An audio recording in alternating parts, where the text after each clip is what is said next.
शिवपुर गांव में रहने वाला मोहनदास एक बेहद गरीब किसान था। इस बार उसने गांव केहरीराम सेठ से उधार लेकर खेती की थी। मौसम अच्छा रहा और खेतों में पहली बार फसल बहुत अच्छी आई थी।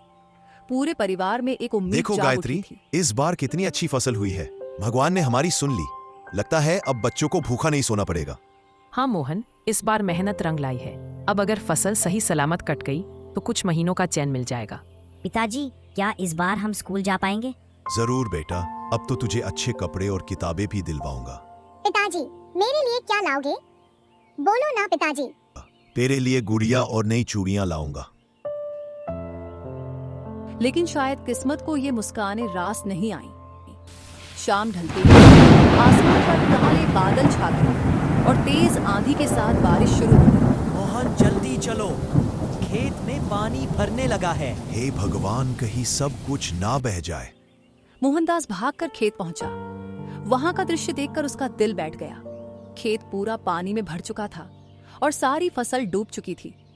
अब क्या बचा भगवान? सब कुछ खत्म हो गया। मेरी मेहनत, मेरी उम्मीद सब बह गई। अब बच्चों को क्या खिलाएंगे जी? घर में तो एक मुट्ठी अनाज भी नहीं बचा है। अगले दिन सुबह मोहन सेठ के पास गया, जिसके पास से उसने कर्जा लिया था। उसे उम्मीद थी कि शायद सेठ थोड़ा सा समय दे देगा।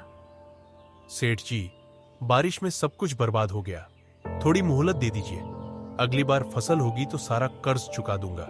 तुम्हें अब कोई मोहलत नहीं मिलेगी मोहनदास। कागज के हिसाब से अब वो जमीन मेरी है। सेठ जी, वो मेरी पुश्तैनी जमीन है। आप ऐसा मत करिए। मुझे कागज से मतलब है, भावना से नहीं। अब वो जमीन मेरे नाम है और तुम लोग तुरंत उसे खाली कर दो। मोहनदास की जमीन भी चली गई और उसके पास अब कुछ भी नहीं बचा था। उसके पास अब ना तो खेत था, ना पैसा और ना ही कोई आसरा। गायत्री, अब इस गांव में हमारे लिए कुछ नहीं बचा। चलो जंगल की ओर चलते हैं। शायद वहां कहीं इससे छुपाने की जगह मिल जाए। ठीक है मोहन, अब जैसी तुम्हारी मर्जी। और इसी के साथ एक गरीब किसान अपने टूटे सपनों को समेटे अपने परिवार को लेकर निकल पड़ा, अनजाने अंधेरे की ओर। सेठ ने उन्हें जमीन से भी निकाल दिया था और अब उनके पास ना घर का ठिकाना था, ना ही खाने के लिए कुछ था। मोहनदास का परिवार एक बार फिर सड़क पर था। बारिश अब रुक चुकी थी, लेकिन उनके जीवन की बरसात थमने का नाम ही नहीं ले रही थी। चलो गायत्री, अब पीछे मत देखो। जो हो गया उसे सोचने से कुछ नहीं होगा। अब घर नहीं बचा गायत्री, बस जिम्मेदारी बची है इन बच्चों की। इन्हें भूखा नहीं सोने दूंगा, चाहे मुझे कुछ भी करना पड़े। पिताजी, अब हम कहाँ जाएंगे? बेटा, अभी हम एक जगह चल रहे हैं। वहां शायद कोई बूढ़े बाबा रहते हैं, जंगल के किनारे पर। सुना है वो अच्छे इंसान है। मुझे बहुत भूख लगी है बाबू, मुझे खा। थोड़ा और चल ले बेटा, वहां पहुंचते ही कुछ इंतजाम कर लेंगे। रही थी। मोहनदास का परिवार गांव से बाहर निकलकर जंगल की ओर बढ़ गया। उन्हें दूर से ही एक टूटी हुई कुटिया दिखाई दी। पास जाने पर देखा वहां पर एक बूढ़ा साधु अपनी धुनी रमाए बैठा था। बाबा प्रणाम। हम लोग बहुत मुसीबत में हैं। हमारे पास अब कुछ भी नहीं बचा। बेटा, तुम्हारे चेहरे पर ईमानदारी दिख रही है। तुम चाहो तो इस कुटिया में रह सकते हो। कुछ ज्यादा नहीं है, लेकिन सिर छुपाने की जगह मिल जाएगी। आपका धन्यवाद बाबा। भगवान आपको सुख दे। अब वही टूटी कुटिया उनका नया ठिकाना बन गई थी। अगले दिन सुबह मोहनदास जंगल में लकड़ी काटने निकला, ताकि बाजार में उसे बेचकर कुछ पैसे मिल जाए। गायत्री, मैं जंगल जा रहा हूँ। लकड़ियाँ काट कर लाऊंगा, फिर उसे बेचकर कुछ सब्जी लाएंगे बच्चों के लिए। जल्दी लौट आना। खाना भी बनाना है और बच्चों को भी कुछ खिलाना है जी। मोहनदास दिन भर जंगल में पसीना बहाकर लकड़ियां काटता रहा और शाम होते ही उन्हें लेकर बाजार की ओर गया। वहां उसे बहुत कम पैसे मिले, पर उसने कुछ आलू, प्याज और थोड़ा सा आटा खरीद लिया। ये लो गायत्री, कुछ खाने का सामान लाया हूँ। कुछ खास तो नहीं है, लेकिन बच्चों का पेट तो भर जाएगा। तुमने इतना सब किया मोहन, अब तुम हाथ मुंह धोकर बैठो तो मैं तुम्हारे लिए भी रोटियां सेक देती हूँ। माँ, क्या आज गुड़ नहीं आया?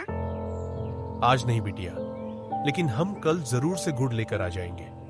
रात को सभी ने सूखी रोटियों के साथ उबली सब्जी खाई और पहली बार किसी को भी कोई शिकायत नहीं थी। सबकी आंखों में थकान थी, लेकिन उस थकान में भी एक उम्मीद छिपी थी। अब हर दिन ऐसा ही होगा। मैं मेहनत करूंगा और हम सब मिलकर आगे बढ़ेंगे। हमारे पास कुछ भी नहीं है, लेकिन हम एक साथ हैं। यही सबसे बड़ी बात है। कठिनाइयों का पहाड़ उनके सामने खड़ा था, लेकिन मोहनदास ने हार नहीं मानी। उसका सफर अभी लंबा था, लेकिन उसका इरादा सटीक था। दास अब रोज जंगल जाकर लकड़ियां काटता और शाम तक उसे बाजार में बेचकर जो भी मिलता उससे राशन लाता। बच्चों की आंखों में अभी भूख दिखती थी, लेकिन वो अब शिकायत नहीं करते थे। परिवार के लिए संघर्ष अब उनकी आदत बन गई थी। सुनिए जी, जल्दी लौट आइएगा। कल बहुत देर हो गई थी और बिटिया आपके बिना ही सो गई थी। हाँ गायत्री, जल्दी लौटूंगा। आज थोड़ी ज्यादा लकड़ियां लाऊंगा ताकि कुछ पैसे ज्यादा मिल जाए। पिताजी आज क्या गुड़ भी लाएंगे? जरूर बेटा, इस बार तेरे लिए गुड़ भी और माँ के लिए एक साड़ी का सपना भी लेकर आऊंगा। और मेरे लिए चूड़ियाँ। तुम्हारे लिए सबसे सुंदर चूड़ियां बिटिया।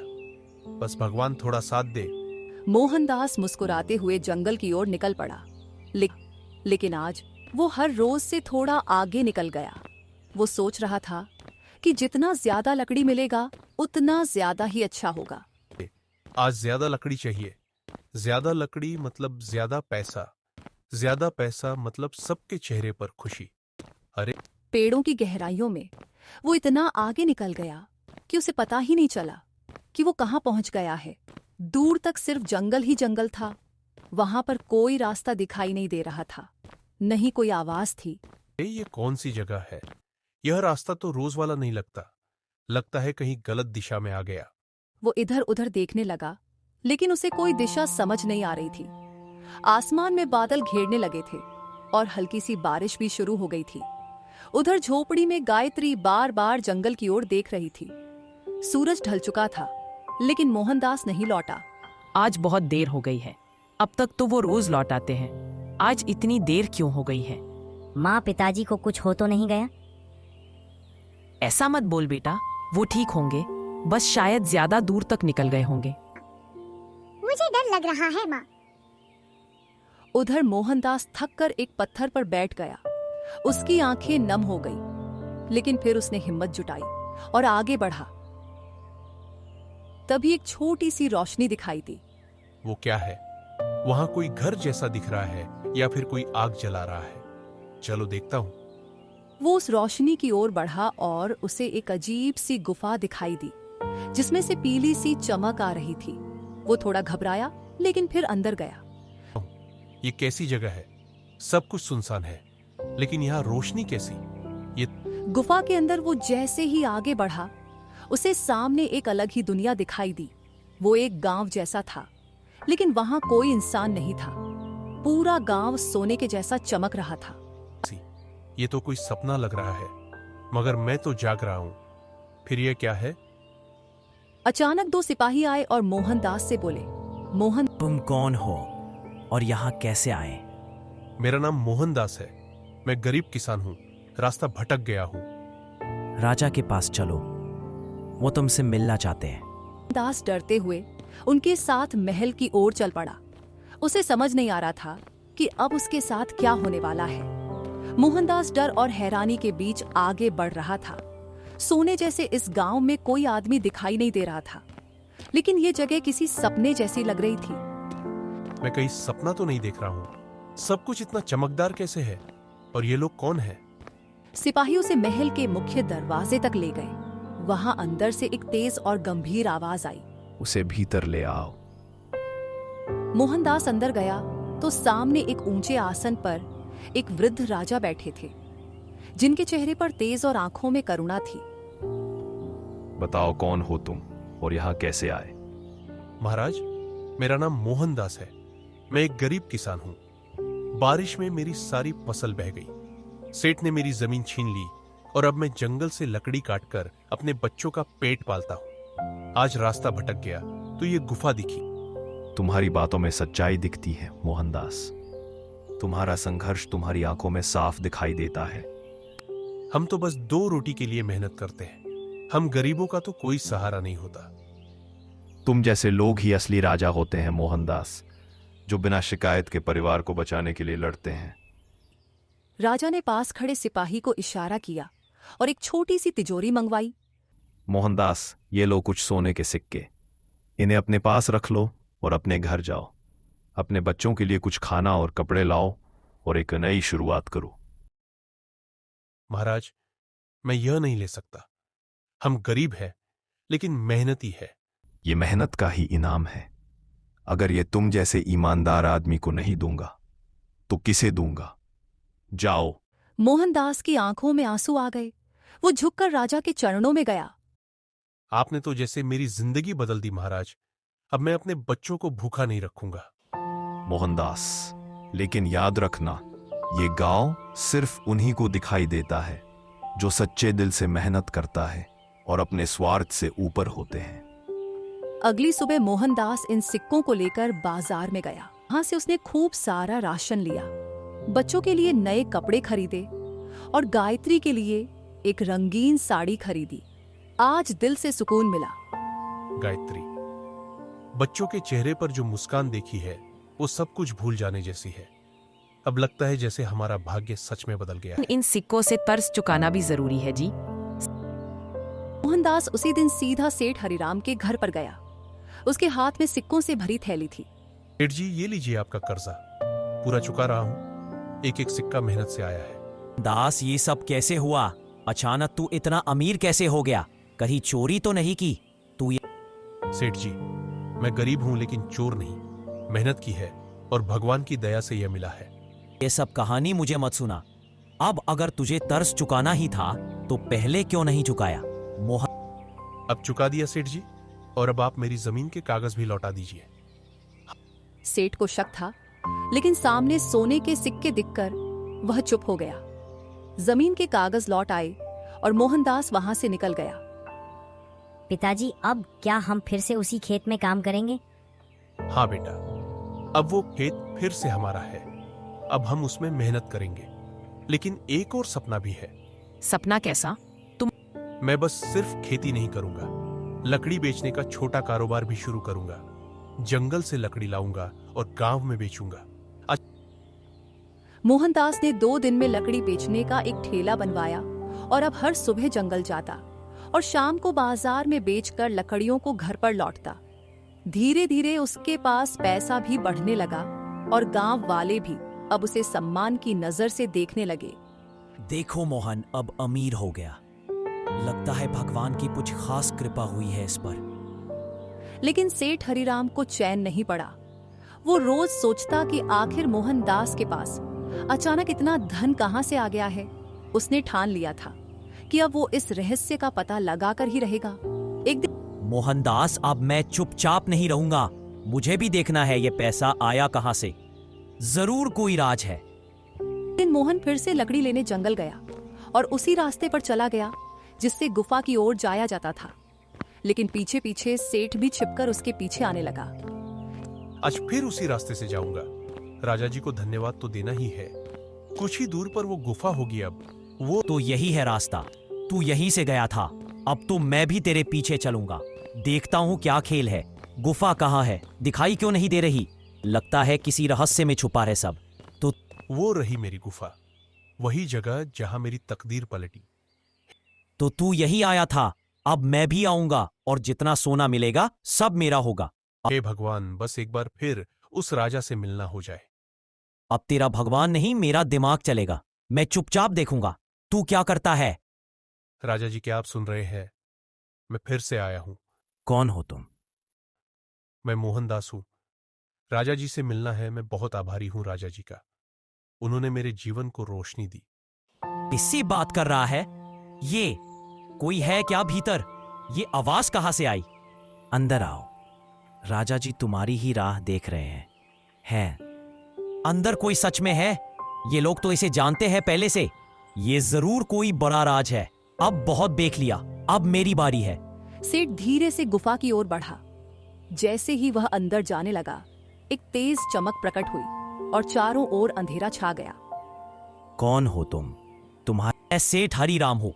मुझे भी राजा से मिलना है। मैं अरे अंदर लालच की गंध है। उसे राजा ऐसे लोगों से नहीं मिलते। मैं यहाँ से जानता हूं दूर ले मोहनदास जाएगा। को ये सब कैसे मिला। उसे उसकी ईमानदारी ने दिया और तुम्हें तुम्हारा लालच यहाँ से दूर ले जाएगा। नहीं, मैं भी वही तुमने- चाहता हूं जो उसे मिला। तुमने गरीबों की जमीन छीनी और अब उसे भी छीनना चाहते हो। ये जगह तुम्हारे लिए नहीं है। नहीं मिलते। राजा के आदेश पर तुम्हें बंदी बनाया जाता है। नहीं, यह अन्याय है। मैं कुछ नहीं कर रहा था। तुम्हारी सजा तुम्हारे कर्मों से तय हुई है। सेठ को सैनिक पकड़कर अंधेरे में ले गए और गुफा फिर से। राजा जी, आपने इंसाफ किया। वो आदमी दूसरों की तकदीर चुराता था और तुम दूसरों के लिए मेहनत करते हो। जाओ मोहन, अब तुम अपने जीवन में हमेशा सुरक्षित रहोगे। धन्यवाद राजा जी, मैं कभी आपके विश्वास को नहीं तोड़ूंगा। मोहन गुफा से बाहर निकला और अब उसके चेहरे पर संतोष था, लेकिन साथ ही मन में एक सवाल भी था। क्या यह रहस्य कभी किसी और को भी दिखेगा या सिर्फ उन्हीं को जिनका दिल सच्चा होता है? अब मोहनदास के पास सब कुछ था, लेकिन वो फिर भी उसी सादगी से जीता रहा। आज सब कुछ साफ हो गया। सेठ का लालच उसका अंत बना और ईमानदारी मेरी ताकत। तुम आज जल्दी लौट आए जी। सब ठीक तो है ना? अब क्या? सब ठीक है गायत्री, अब कोई डर नहीं रहा। राजा जी ने सब देख लिया और न्याय भी दिया। पिताजी, सेठ कहाँ गया अब? जहां ऐसे लोगों को जाना चाहिए वहां गया बेटा। अब क्या करने का सोच रहे हो आप? बेटा, अब गांव में छोटा सा व्यापार शुरू करूंगा। लकड़ी और कोयले का एक गोदाम खोलूंगा और गांव के लोगों को अगले दिन भी से काम मोहन दूंगा। ने एक छोटी सी दुकान किराए पर ले ली। कुछ लकड़ियां जंगल से लाकर वहां पर बेचना शुरू किया। लोगों को अच्छा सामान मिला और रामधन को मेहनत की इज्जत मिलने लगी। मोहन भाई, तुम्हारा माल तो बढ़िया होता है। अब हमें बाहर नहीं जाना पड़ता और भाव भी ठीक देते हो। दिल से व्यापार करते हो। हम तो सबके हैं भाई। जब हम भूखे थे तब भी गांव हमारे साथ था। अब हम थोड़ा कुछ कर सकें तो वही सबसे बड़ी बात है। गांव में अब लोग मोहनदास को सम्मान से देखने लगे। जो कभी सबसे नीचे था, अब सबसे ऊपर बैठा करता था, लेकिन फिर भी जमीन से जुड़ा हुआ था। हो आप? तुमने सब कुछ सच में संभाल लिया। मोहन, मैं बहुत खुश हूं तुम्हारे लिए। नहीं गायत्री, भगवान ने हम पर भरोसा किया और हमने उस भरोसे को निभा दिया। कोई है बाहर, देखो। इस वक्त कौन हो सकता है? जी? मोहनदास जी, आप ही हैं। हाँ, कहिए। मैं राजा जी का दूत हूं। उन्होंने आपको एक संदेश भेजा है।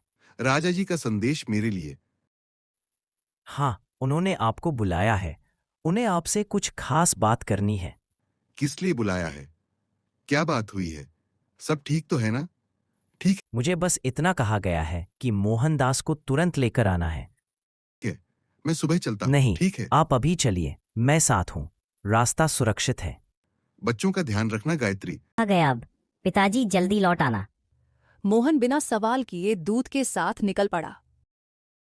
के अंधेरे में उसकी चाल धीमी थी, लेकिन मन में विश्वास था। राजा जी ने रात में बुलाया है, जरूर कोई जरूरी बात होगी। आओ मोहनदास, बैठो। प्रणाम महाराज, आपने मुझे याद किया। हमारे पास अब ज्यादा उम्र नहीं बची और कोई वारिस भी नहीं है। हम चाहते हैं कि तुम हमारे उत्तराधिकारी बनो। मैं राजगद्दी पर बैठूं, ये कैसे संभव है?